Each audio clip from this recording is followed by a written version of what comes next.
Passcode has been confirmed. If you need technical assistance during your call, press *0. After the tone, please state your name, followed by the pound sign.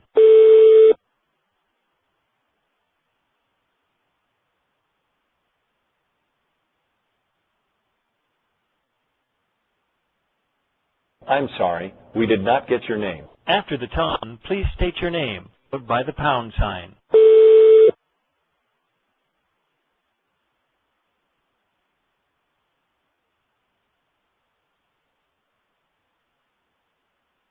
I'm sorry, we did not get your name. After the tone, please state your name, followed by the pound sign.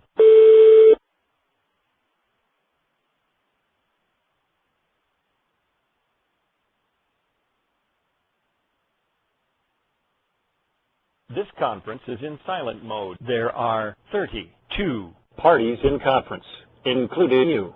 Disparities in sickle cell disease care, disentangling the roles of race, place, and disease state.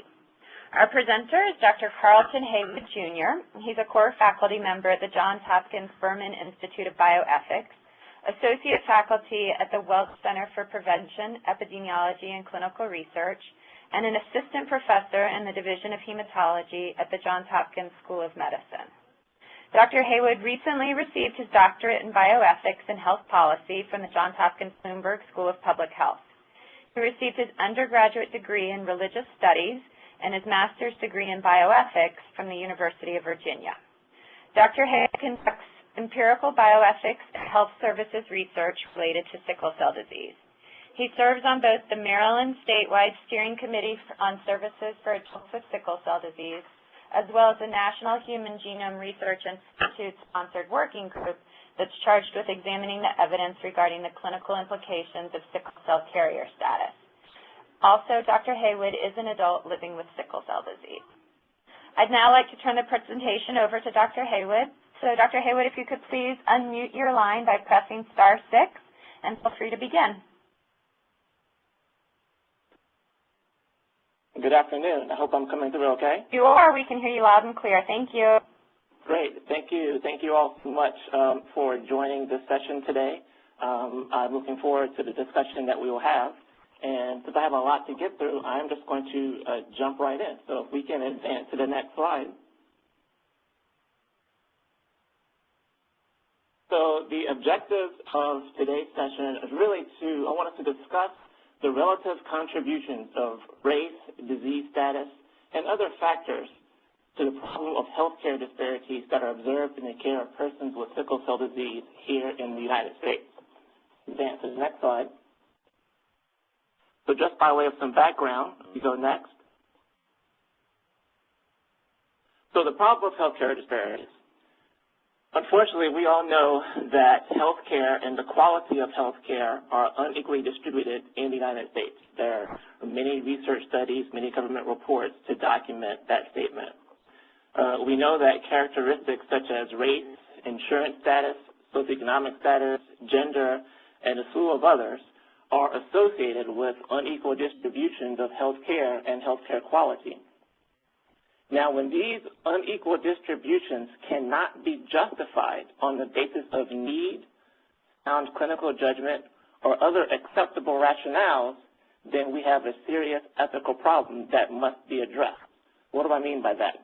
The fact that something is unequal in and of itself does not necessarily mean there's an ethical problem. However, if there's no acceptable reason for the inequality, then there's where we have an issue of ethics and justice that must be addressed. And we would argue that, at least for many of the types of issues we'll talk today, we might argue that the fact that there is an inequality actually is a question of justice. At least that's the argument that I want to make here. We advance to the next slide. So I'm sure that many of you, if not all of you, are very familiar with this report from the Institute of Medicine called Unequal Treatment, Confronting Racial and Ethnic Disparities in Healthcare. This report was published in 2002, and while we knew that there were inequalities in health status and health care in the U.S. well before 2002, arguably it was with the publication of this report by the Institute of Medicine that really put healthcare disparities on the map as far as our federal and state health policy priorities go and as far as federal and state health policy efforts go. We can argue that it was really this report that really kind of started that. Again, even though we've known for much longer than before 2002 that there's been a problem with inequalities in health and health status in the U.S. We advance to the next slide.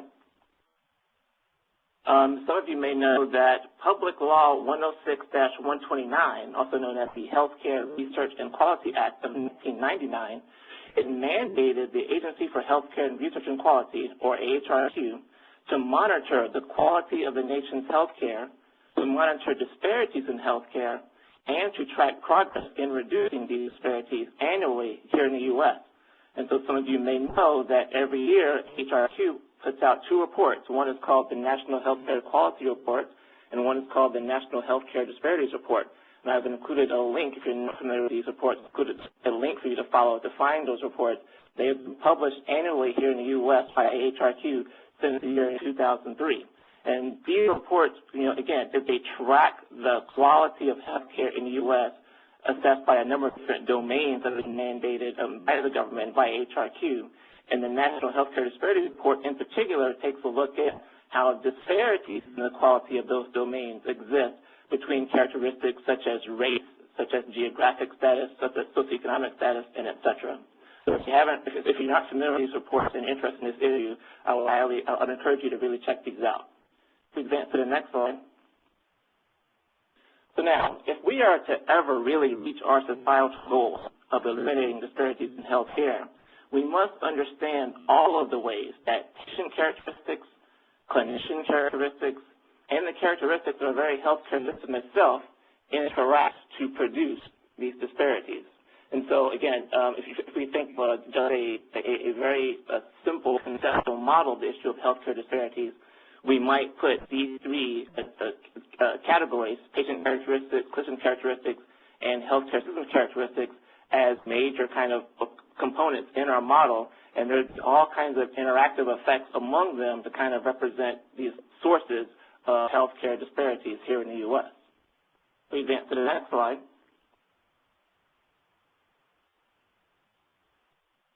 Now, for those of you who are well-versed in hemoglobinopathies and sickle cell disease in particular, we know that, that there is a problem with disparities with sickle cell disease in particular.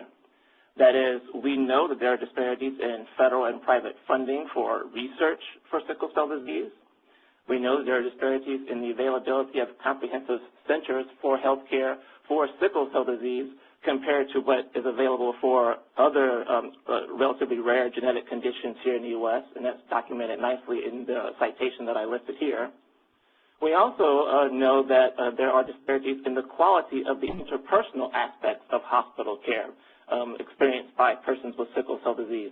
The citation that I listed here is actually a publication from our group here at Hopkins that we published a few years ago, which shows disparities in the quality of inpatient hospital health care reported by adults with sickle cell disease compared to a national sample of hospitalized adults in the U.S.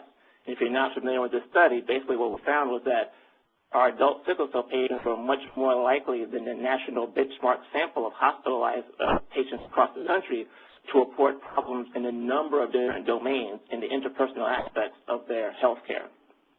If we advance to the next slide. So the purpose of this is just to really kind of emphasize the rest of this talk. I'm really going to focus on disparities and the quality of health care itself. That is, I'm not going to discuss for the rest of this talk issues in funding and availability of comprehensive centers, although certainly we can discuss those in our general discussion if you want. But for the rest of the data I'm going to present here, I'm going to focus on disparities in the quality of interpersonal aspects of healthcare. If we advance to the next slide.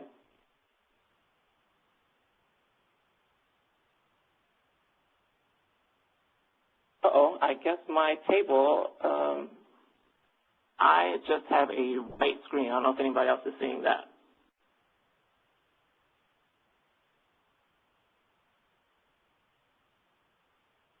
Can you maybe advance another slide to see what happens? I have nothing. Oh, here we go. Thank you. So, interesting. I don't know what happened there, so I'm just going to skip that white screen then and advance to the next slide.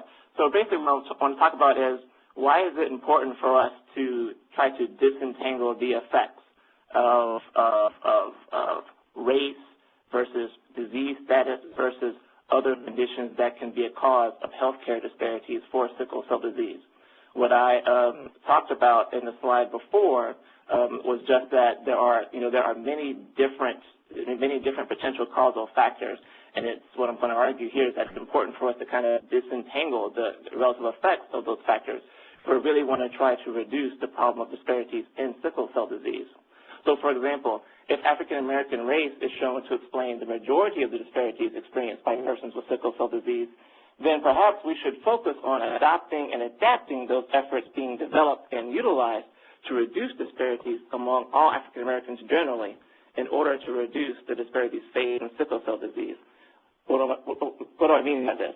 Basically, we know that if we look at the problem of healthcare disparities in general in the U.S., we know that unfortunately African American race is a risk factor for experiencing disparities in a number of domains in healthcare quality here in the U.S.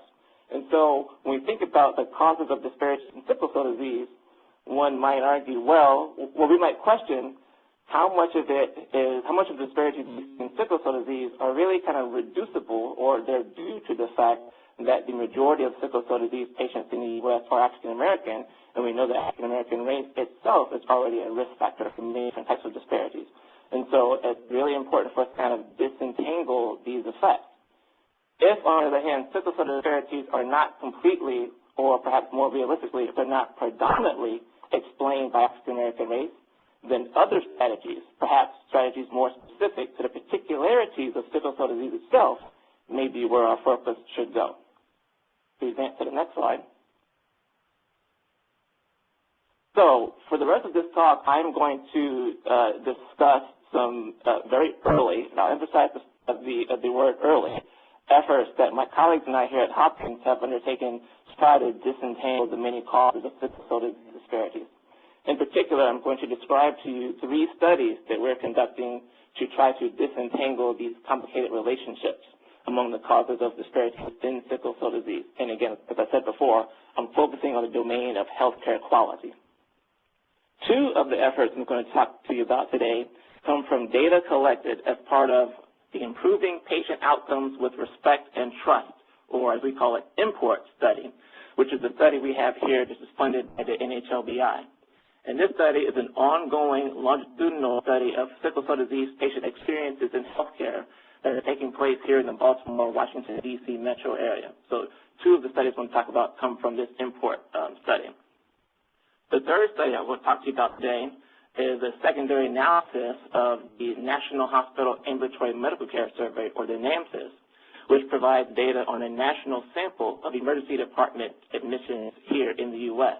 And I am very happy to say that the study I'm going to talk to you about here, this study, it actually now is accepted for publication, and it is available in press online through PubMed if you search for the citation I've listed here.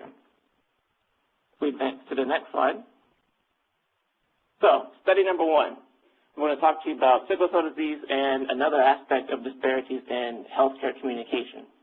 So the objective of this study, we wanted to test the hypothesis that a sample of sickle cell disease patients would report a greater amount of poor communication with healthcare providers than that reported by a national sample of African American patients generally. Again, I told you before, the study I cited before, we looked at sickle cell disease patient reports of their hospital care, and we compared it to a general sample of national hospital care here in the U.S. That's all persons, all backgrounds. For this study, I wanted to try to then do something similar, but then restrict it to African American patients only, because we know that African American patients in general tend to report more problems in communicating with their healthcare providers than do white patients here in the U.S. So now, for our methods, we collected data from adult patients with sickle cell disease, 271 of them, who participated in our IMPORT study. Patients were surveyed before or after routine healthcare visits with their sickle cell disease providers. The National African American data was data taken from AHRQ's 2011 version, their National Healthcare Disparities Report. So that is the data I'm using as kind of my benchmarking African American sample data. Our outcome is responses on the 4-item provider communication subscale of the Consumer Assessment of Healthcare Plans and Systems Survey, or the CAPS, which is also available through AHRQ. And for these analyses, because we're very kind of early in this process, these analyses I want to talk to you about today are simple unadjusted analyses.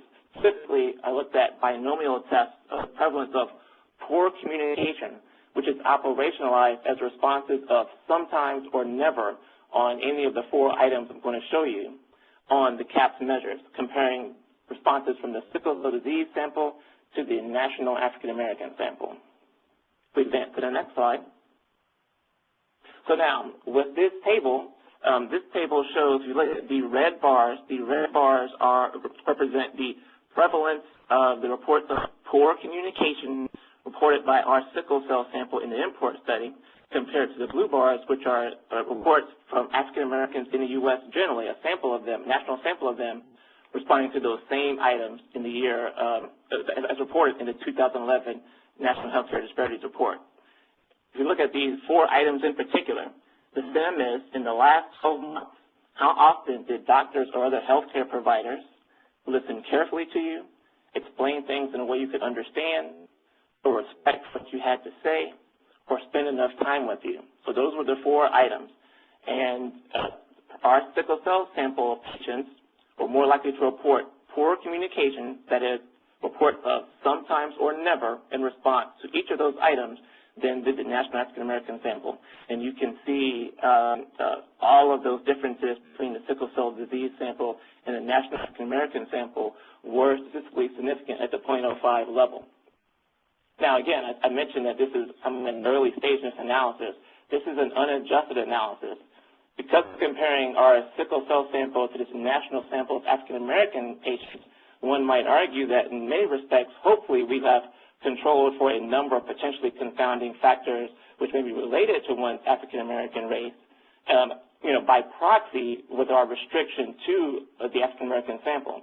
However, I still want to do some additional adjustments to the sickle cell disease responses as I go forward to see if, for example, if I restrict further by healthcare utilization of the sickle cell disease patients, for example, I want to see how that might, if at all, affect the responses shown here.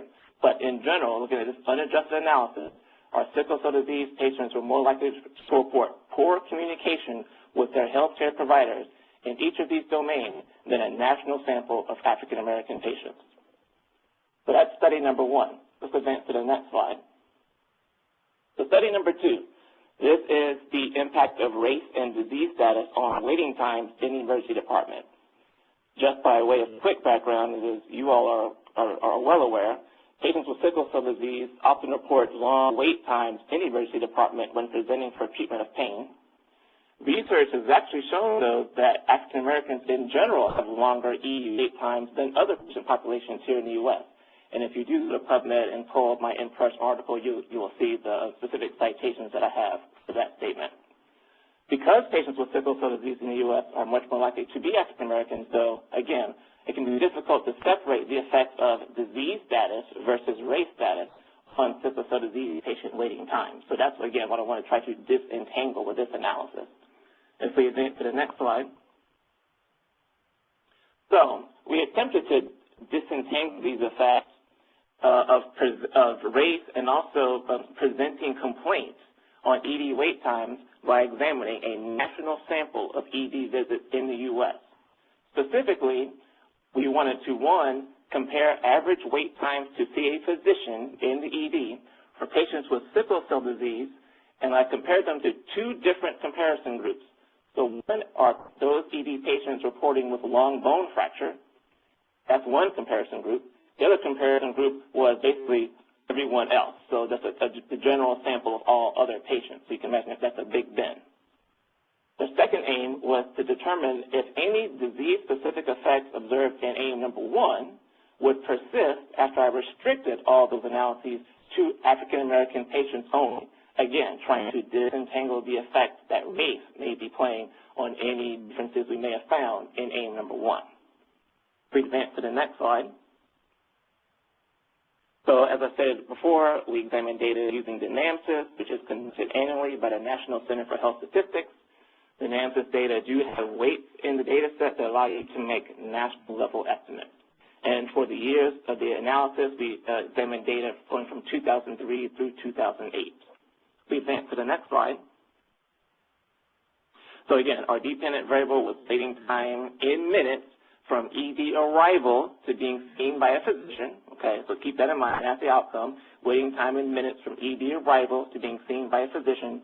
And again, the primary independent variable of interest was patients presenting complaints comparing sickle cell to, again, long bone fractures and everyone else. We advance to the next slide. And so for some potentially confounding covariates, what I wanted to do was try to control for the effects of patient age, patient sex, we talked about patient race, insurance status, assigned triage level, the reported pain level at triage, visit disposition, whether or not the patient arrived by ambulance, hospital region, and then whether or not the ED visit was occurring on a weekday versus a weekend. Again, these are all potential confounders that I wanted to try to take into account. We go to the next slide. And as I mentioned before, we conducted one sub-analyses, and then we restricted it to just the African-American sample to really try to take out the impact of race. The specific regression model I used were multivariable regression models conducted using a generalized linear model with a gamma distribution and a log link, because waiting times in the data were highly skewed, so I wanted to try to account for the highly skewed nature of the outcome variable. We advance to the next slide. So with this table, I hope you can see it well, okay. N, now this is ED visits, the national estimated number of ED visits from the data set for this entire time period, 2003 to 2008. So you see it's approximately 546 million for the general patient sample, again, that's ED visits, compared to just shy of 6 million ED visits for the long bone fracture patients, and about 1.1 million ED visits for sickle cell disease patients, again, across this entire time period. You can see the distribution of age, you can see the distribution of sex there. Insurance status, I'll just point out, as it's probably not surprising to you, the sickle cell disease patients were more likely to be on Medicaid than both the long bone fracture patients and the general sample patients, 54% for the sickle cell patient population compared to the long bone fracture at about 16% and about 24% for the general patient sample. And as also you may imagine, the sickle cell patient sample was overwhelmingly coded as having a black race, 95% compared to 13% for the long bone fracture patients and 23% for the general patient sample. We advance to the next slide. Now, what I want you to pay particular attention to on this slide, if you look at triage level, and I've bolded less than 15 minutes and 15 to 60 minutes, the sickle cell patient visits were more likely to be in these high priority triage levels than both of the other comparison groups. So sickle cell disease patient visits, 48% of them were coded as being a triage level of 15 to 60 minutes, compared to 39% for the long bone fracture patients and also 39% for the general patient sample. If you look at the highest priority, less than 15 minutes, 22% of the sickle cell disease patient visits were coded as having that triage level, compared to about 19% for the long bone fracture patients and about 16% for the general patient sample. So again, it appears that the sickle cell patients were a little more likely than both the comparison groups to be presented in the high priority triage levels. So I want you to keep that in mind. Also, if you look at the bottom of the table, if you look at reported pain at triage, perhaps not surprisingly to you, the sickle cell disease patient visits were more likely to report severe pain, which was coded at pain of 7 to 10. 54% of the sickle cell disease patient visits had that level of pain, compared to 32% for the long bone fracture and 19% for the general patient sample. If we advance to the next slide. So this is just a simple bar graph showing the mean waiting times in minutes this is again for all patients comparing general patients to long bone fracture patients to the sickle cell disease patients. So again, unadjusted, even after I've just tried to show you that the sickle cell disease patients were a little more likely to be in the higher priority triage levels, and they were more likely to have higher reported levels of pain, you can see that here the sickle cell disease patients, on average, had longer mean waiting times to see a physician than both the long bone fracture patients and the general patient sample. Again, this is adjusted for any other factors. If we get to the next slide, so here's where I try to take some of those adjustments into account. So if I draw your attention, I want to draw your attention to the row that says sickle cell disease versus general patient sample. I'm going to start here first. So model 1 is the unadjusted model, and this model just says that the sickle cell disease patients waited on average about 25% longer to see a physician in the ED than the general patient sample. Again, this was not accounting for any other factor, okay? So the patients waited about 25% longer, and this was statistically significant. Now, in model 2, once I accounted for age, sex, race, and insurance, you see that effect goes away. It goes from about 25% longer to being about 8% longer, but that was no longer significant. And I can tell you, even though I have in model 2, I adjusted for age, sex, race, and insurance, I did a sensitivity analysis, and they showed that really the factor here that caused that big change was race. That is, age, sex, and insurance, that is, didn't really impact that that effect size, but it was when race in the model.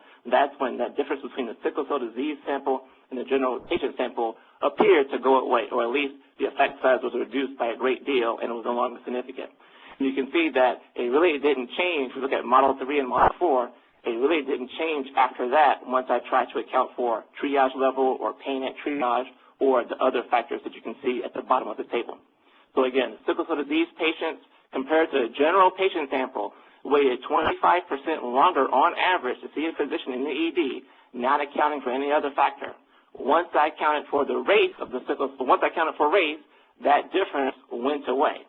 Now, one might argue that this is, even though you see there's no difference here in those adjusted models, one might argue that it's still to be of some concern because even though, as I tried to show you, the sickle cell disease patients were more likely to be in the higher priority triage groups, still you see there was essentially no difference between their waiting times and the general patient sample waiting times after accounting for race.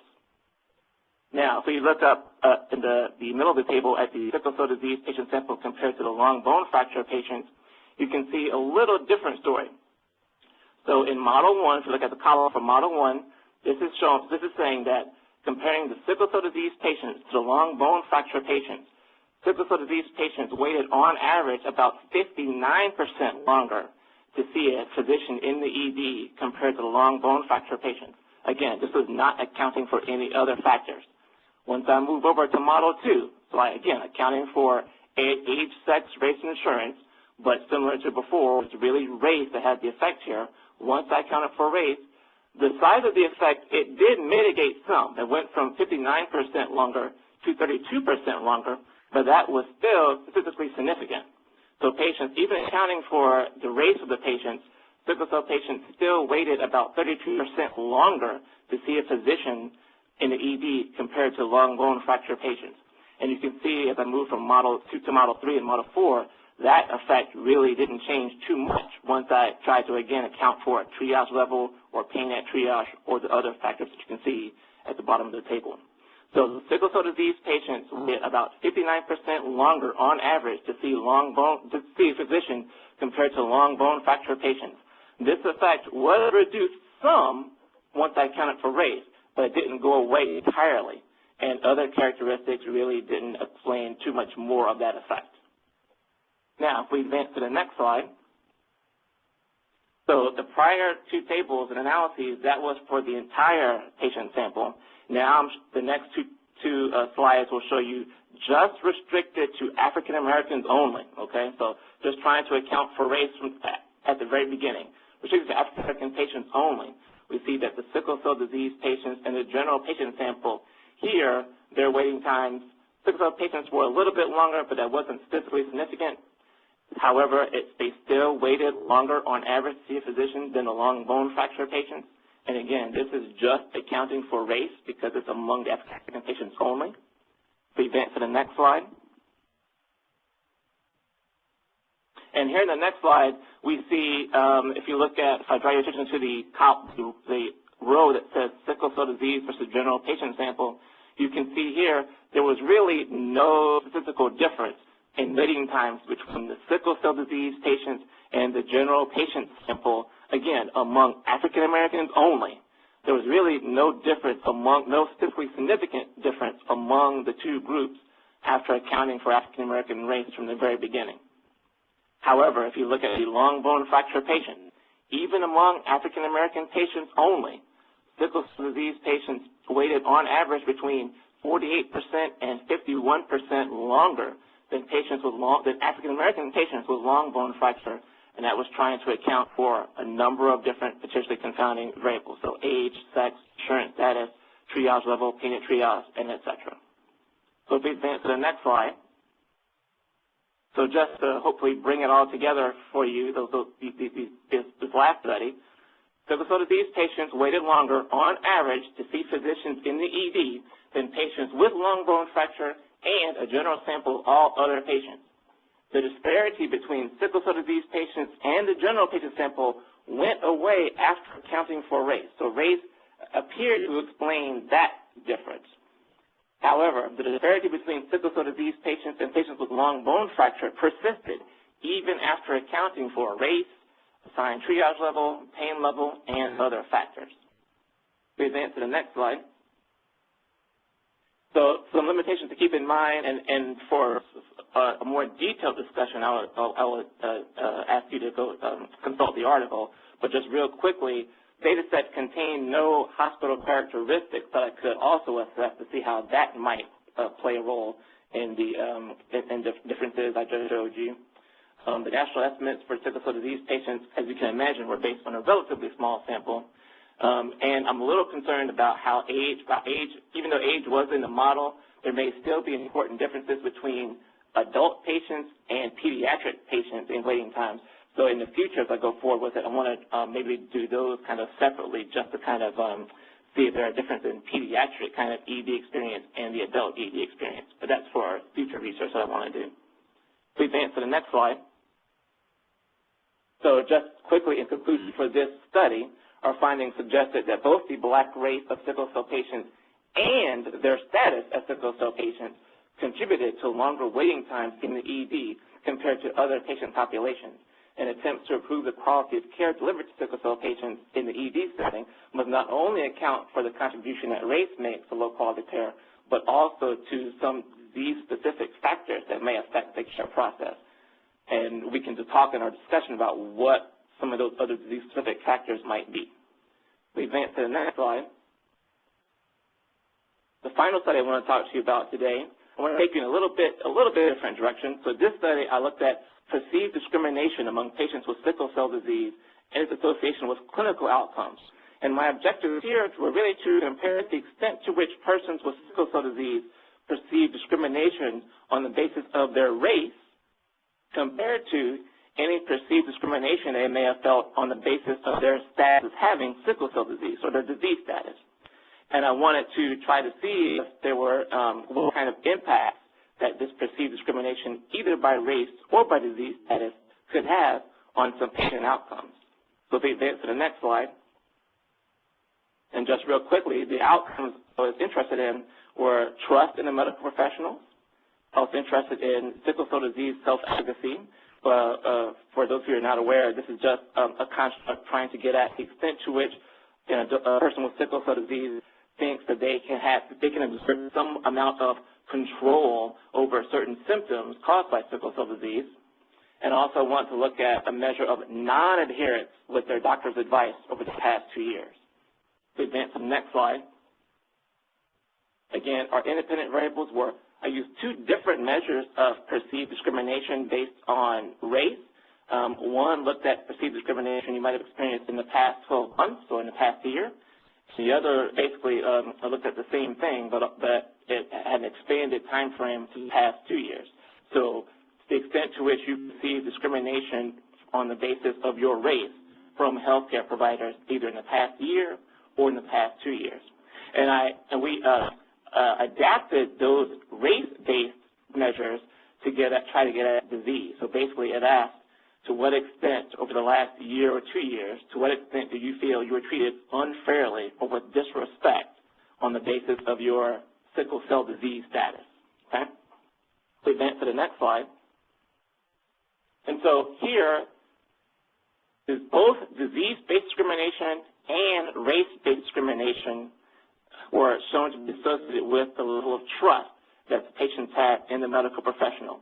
Whether or not the patient experienced disease-based discrimination in the prior 2 years or race-based discrimination in the prior 2 years, if they did, they exhibited lower trust in medical professionals than did those patients who reported no disease-based discrimination or reported no race-based discrimination in that same time frame. So if you perceive discrimination either by your race or by your disease, you exhibited lower trust in the medical professionals, okay? We advance to the next slide. And that was an unadjusted analysis. This table just shows you an adjusted analysis where I tried to control for age, sex, education, the person's perceived severity of their sickle cell disease, and ED and hospital utilization. Still, even accounting for all those factors, both race-based discrimination and disease-based discrimination, the higher discrimination scores you had, the lower your trust in the medical professionals. So more discrimination, lower trust, even after accounting for those potentially confounding factors. We go to the next slide. Now, this examines disease-based discrimination and race-based discrimination, and it tries to associate it with ED utilization. So if you look at the race-based discrimination side of the table first, what you see here was that the level of reported race-based discrimination really didn't change too much on the basis of the person's ED utilization. You see, it really doesn't change much at all. But that was race-based discrimination. However, if you look at disease-based discrimination, you see a nice monotonic relationship. As the person's self-reported ED utilization goes up, their perceived discrimination also goes up. So the more ED utilization the patients had, the more they felt that they were discriminated against by healthcare providers on the basis of their having sickle cell disease. But the same association was not found in looking at race-based discrimination. Please advance to the next slide. And here again, that was an unadjusted analysis. Here I tried to take into account a number of potentially confounding factors. What I found here was that while race-based discrimination, actually here the outcome is self-efficacy. This is a different analysis, but also adjusting for potentially confounding factors. I wanted to see whether or not race-based discrimination and disease-based discrimination would predict a person's self-efficacy. And what we found here was that while race-based discrimination, again, similar to ED utilization, it did not predict a person's level of self-efficacy. Their disease-based discrimination did. So the more discrimination they perceived on the basis of their having sickle cell disease, the lower their self-efficacy. And this effect seems to be mediated by trust. That is, the impact of disease-based discrimination on self-efficacy seems to be transmitted through its effect on trust. So if I have more perceived discrimination, I have lower trust, and if I have lower trust, then I have lower self-efficacy. That's the model that's being suggested here. That's the model of the relationship that's being suggested by these data. If we go to the next slide, and I want to do something similar that with self-efficacy, here I'm looking at non-adherence. So this is, how race-based or disease-based discrimination may or may not predict non-adherence with doctor's advice. And what we found here was that while race-based discrimination was not associated with adherence or non-adherence in this case, disease-based discrimination was. That is, if you look at the first column, if the person experienced disease-based discrimination at some point in the past 2 years, they were 2.5 times more likely to report having 2.5 times more likely to report not adhering to their doctor's advice at some point in the past year. And again, this effect also seems to be mediated by trust. So again, more disease-based discrimination, more trust, and if I have more trust, then I was more likely to actually adhere to my doctor's advice. That's what this table is showing here. And again, this is controlling for a number of potentially confounding factors. So if we advance to the next slide. So, conclusions. For this study, both disease-based and race-based discrimination negatively impact trust among sickle cell patients. However, disease-based but not race-based discrimination appear to have further negative consequences on patient self-efficacy in managing their disease and their adherence with doctor's advice. And trust appeared to be the mechanism through which those effects were transmitted. We go to the next slide. So, I've thrown a lot at you. How do I bring it all together? Well, essentially, there are disparities in the quality of health care delivered to sickle cell disease patients compared to other patients that do not seem to be explained by African American race, or at least not completely explained by the African American race. I've tried to show you disparities in both the perceived quality of communication with healthcare providers and in waiting times to be seen by physicians in the ED that were not explained after accounting for the effects of African American race, which we've known from prior research is a risk factor for these same issues. If you go to the next slide. So, if it isn't race, or rather, if it isn't only race, then what? What are the characteristics of persons with sickle cell disease that are not explained or not solely explained by the effects of race that contribute to healthcare disparities for sickle cell disease? And what are the mechanisms through which these other characteristics exert their influence? If we go to the next slide. As I've also tried to show you, persons with sickle cell disease seem to differentiate perceived discrimination from their healthcare providers thought to be due to their race versus that thought to be due to their disease status, that is, having sickle cell disease. And this perceived disease-based discrimination appeared to have a greater impact on clinical outcomes than did perceived race-based discrimination among these patients. We go to the next slide.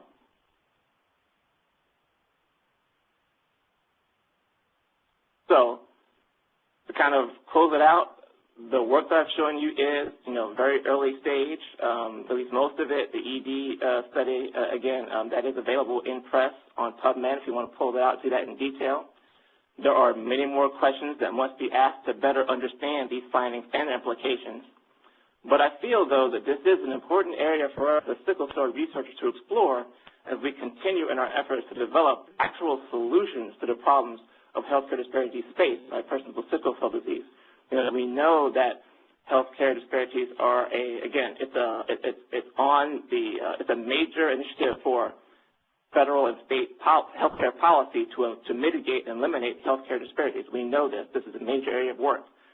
We know that there are also many disparities in sickle cell disease care. And so what I hope to do with this session today was to just kind of get us thinking about, as we look for strategies to try to reduce disparities in sickle cell disease care, what I'm trying to argue is that it won't be sufficient for us to just look for those strategies that have been proposed or developed to affect the general problem of African American disparities in healthcare. What I think we have to do is, look at those strategies and try to figure out what are the other aspects of sickle cell disease that may be exerting even more influence on the disparities that we see in sickle cell disease so that we can develop strategies that are appropriately tailored to affect those mechanisms and achieve our goal of reducing and ultimately eliminating the disparities in sickle cell disease care that we see. That is my session for today. If you advance to the next slide.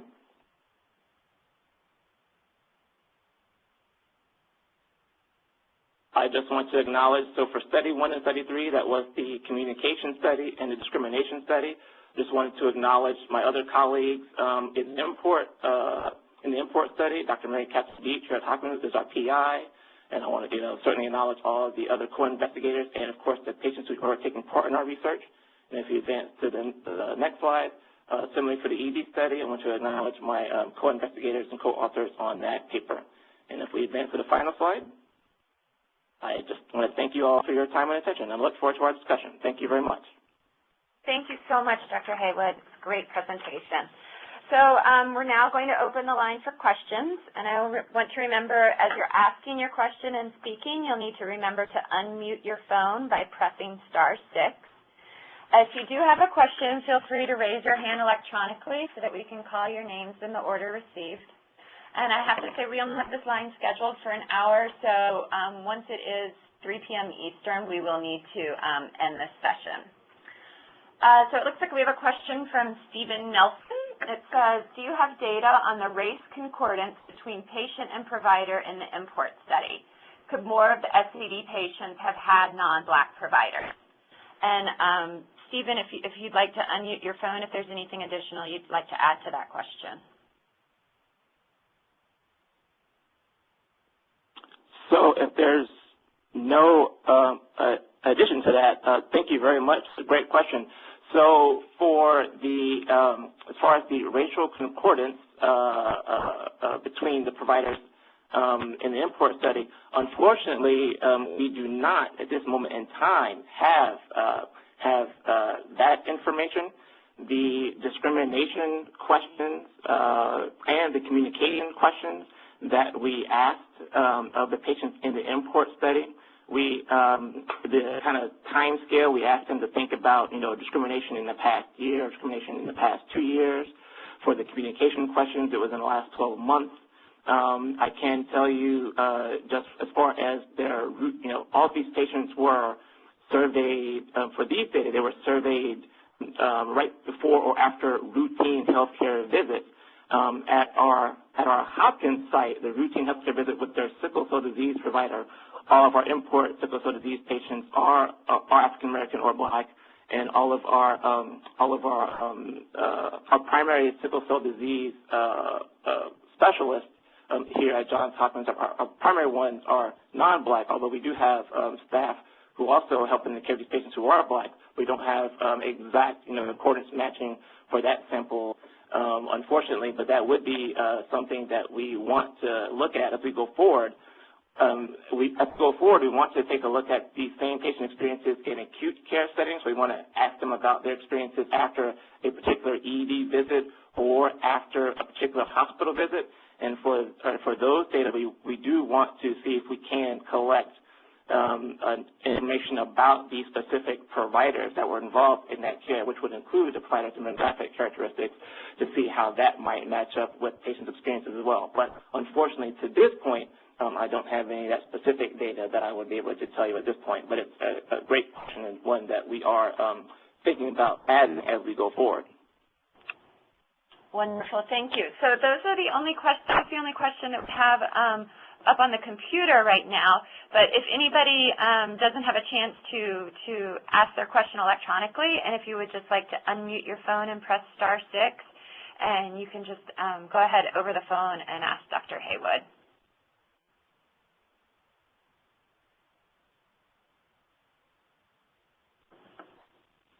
So one last call, if there are any other additional questions.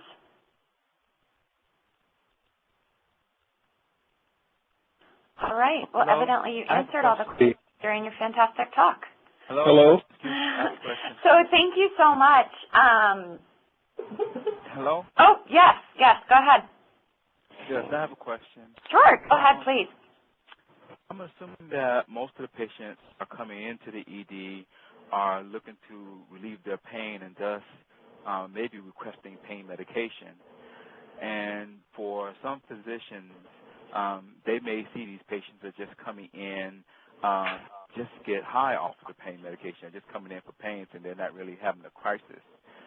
Is there any way to look at that to see if that influences how much care they receive, such as if they go to a hospital where they do see a lot of patients coming in maybe just looking for drugs, or if they are receiving care in maybe a public hospital where patients are more likely to come in and request drugs. Is there any way to control for that and look at that effect? Thank you for that. That's a good question. So I think as we kind of move forward in thinking about, trying to design research studies to try to kind of tease apart some of those factors, we do want to try to take into account some of those characteristics of patients. We know that there is a small number, just like there's a small number, just like in all patient populations, we know there's a small number who might have what we would term, so-called bad behaviors or want to present to the ED for reasons that we might think are inappropriate. There's just a small sample that in sickle cell disease, just as there's a small sample in all patient populations. That's just a problem that all populations have. And so it would be interesting too. I think it is possible, if designed carefully, it would be possible to try to take, some of those factors, some of those actual patient histories into account. What I'm concerned about is that, many ED providers, for example, what I'm concerned about is many ED providers may mistakenly assume, they may have had bad experiences with certain behaviors who truly had, so-called bad behaviors, but they may mistakenly then assume that all, or at least a majority of sickle cell disease patients would be similar to that. That's an issue that, I'm very concerned about and one that I think we have to be careful of as far as, examining the quality of care and trying to take into account those factors. That is a reality of the situation, and I think that with proper kind of education and with carefully designed studies, we can try to tease apart, those actual, patients who actually have bad behaviors versus patients who are just assumed to have bad behaviors, which I fear is the larger problem. But, try to tease those kind of issues apart and examine quality as well. So I do think it's possible to just, take very carefully, conceptually designed and methodologically rigorous studies to really try to tease those effects apart. But I think it's necessary to really, further kind of reduce the main problem that I'm concerned about, which is the disparities in care that we see. Great. So it looks like we do have one more question on the computer. This is from Maria del Pilar Aguinaga, and I'm sorry if I'm pronouncing your last name incorrectly. Her question is, have you looked into the ESI and occupancy level in the ED when assessing the ED waiting time by SCD patients? Oh, that's a great question. We have not yet. Unfortunately, the limitation of the NAMDIS data set that I described to you today, it did not provide any explicit information on occupancy level.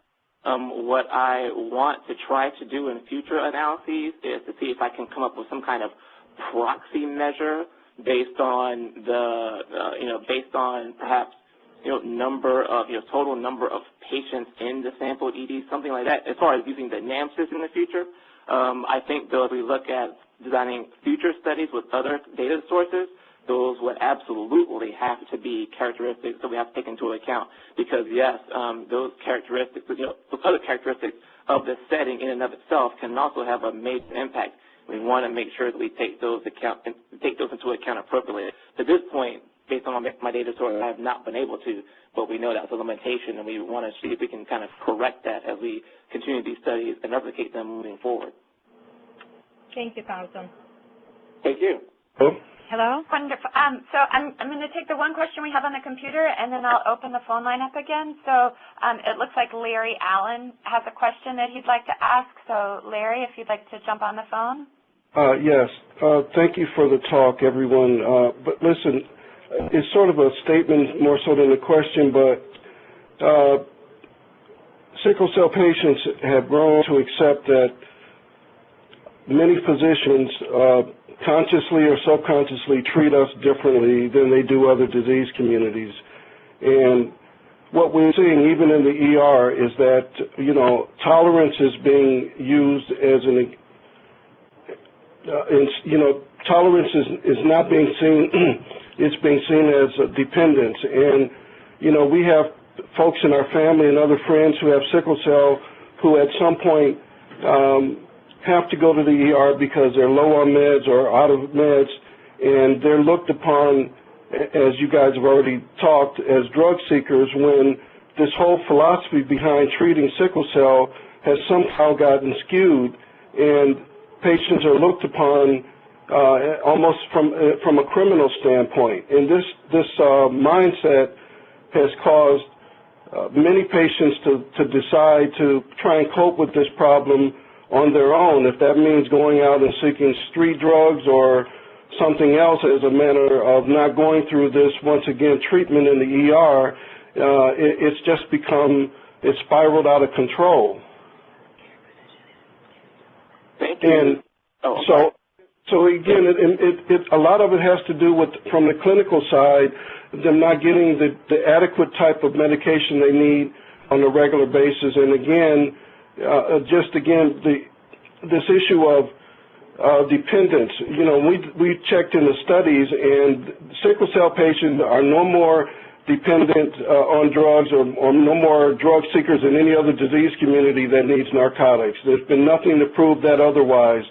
But we're treated, you know, in many cases 10 times more, 10 times worse than other patient communities as a result of this issue. And I know in a lot of cases, such what we learned from hemophilia, doctors are frustrated with patients to continually come back because this is not a disease that can be fixed easily, and that frustration leads to misperceptions.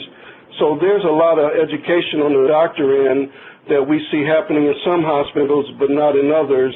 And unfortunately, there are some physicians who are in the process of training other residents who are actually training them that sickle cell patients are problem patients.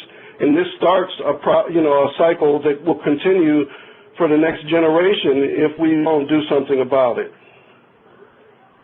Thank you very much for your comment. I really appreciate that. And it's that frustration that you describe. It's that problem that you so nicely articulated, which really drives my passion as both a researcher interested in sickle cell disease academically, but also a person living with sickle cell anemia myself. It really is that frustration, that passion, which drives my research. And I didn't present it here, but my colleagues and I also are very interested in developing the types of education that you talked about. Developing, my colleagues here and also my colleagues around the country are interested in developing types of education to provide healthcare providers, particularly those in the ED or other settings, with the education that they need so that they do not mistakenly take tolerance for actual, substance addiction, problematic substance addiction, or other types of similar education that's needed to really kind of improve the interpersonal experience that the patient faces. Because you're absolutely right. The stigma, the attitudes that are out there, in many respects, as I found in our research, it is due to just lack of education about it. So if we can figure out the best ways to provide that education that providers need to really address the problem, that's certainly another area that we need, and certainly another area that myself and my colleagues here, and also my colleagues on the phone and around the country are taking part in to really try to figure out how do we address that problem. But that is the problem, that is the frustration that we all are trying to fix. And so I very much appreciate you bringing that up for us today. Great, thanks. So it sounded like someone was trying to... I have a question. Okay, go ahead, sure. Sort of almost a discussion. First, I was wondering if the comparison of chronic pain versus a long-bone fracture doesn't seem like a very apt comparison. I'm wondering if you considered to look at things more other chronic pain population as a comparison to the sickle cell pain patients. That was one thought. And the other thought, if I'm not mistaken, you did all of your work with emergency room physician providers. Is that correct? Not with like primary care or sickle cell clinic providers. Is that correct? So for the study 1 and the study 3 that I talked to you about, that was across providers. That was all providers. All providers. All providers. Exactly. The study 2 was, that was the one that was heavy on the specific. That was just in the ED setting. But study 1 and study 3, that was patient experiences reported for all their providers. Okay. I missed that. And have you tried to do any kind of like? As you were talking, I was trying to think of interventions that might be helpful, and whether or not the primary care provider, the sickle cell disease provider, was able to provide to the patient some type of identifier with background information and drug use information and needs, and if that kind of a official document went with the patient to the emergency room, would there be a change in some of the experiences in the emergency room? That kind of a similar kind of an intervention and follow-up that will be effective. Thank you. Those are both very important questions. If we run out of time, I encourage you to contact me offline and talk about it more, but just real quickly, yes, there are people across the country who are trying to test out things such as a sickle cell kind of ID, kind of either card or some kind of special electronic system that could be accessed in the ED to try to provide the kind of intervention and information that you just spoke about. So people are currently right now working on that and trying to test to see if they wouldn't help to improve the quality of care. So that's one issue. And then real quickly, I really appreciate your comment about the long bone fracture. That was a comment we received from our viewers as well.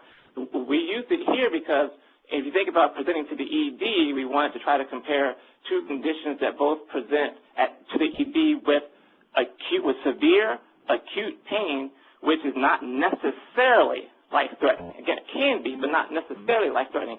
So that's why we thought long bone fracture was apt for that comparison. But you're absolutely right.